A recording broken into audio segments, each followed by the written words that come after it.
పవన్ కళ్యాణ్ గారి కుమారుడు 7 ఏళ్ల బాలుడు మరి ఈ విధంగా ప్రమాదానికి గురి కావడం అనేది చాలా బాధాకరమైన విషయం అండి.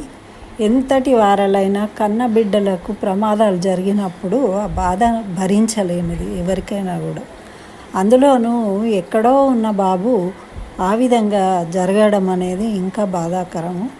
అయితే ఇటువంటి సమయంలో అందరూ చక్కగా ధైర్యం ఇచ్చి మనకి ప్రధానమంత్రి మోడీ గారు అయితేమి, చంద్రబాబు అయితేమి అందరూ కూడా ఫోన్లు చేసి ధైర్యం చెప్తూ చక్కగా వారిని అనునయించడం అనేది చాలా గొప్ప విషయము. ఇటువంటి సమయాల్లో రాజకీయాలకు అతీతంగా ఈ విధంగా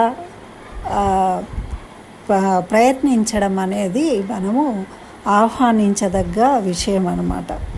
మళ్ళీ ఆ బాబు కూడా కోలుకుంటున్నాడు అన్న వార్త కూడా తెలిసింది కాబట్టి పర్వాలేదు.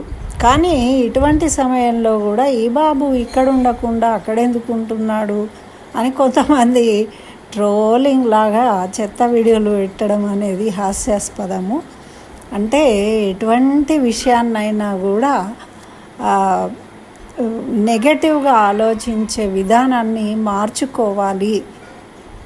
చాలామంది ఈ విధంగా ప్రతిదాన్ని నెగటివ్గానే తీసుకోవడం అనేది సరైన పద్ధతి కాదు అని తెలియజేస్తూ ఆ బాబు తప్పకుండా తొందరగా కోలుకొని వాళ్ళ కుటుంబ సభ్యులందరికీ ఆనందాన్ని ఇవ్వాలని ఆ భగవంతుడిని ప్రార్థిస్తున్నాను.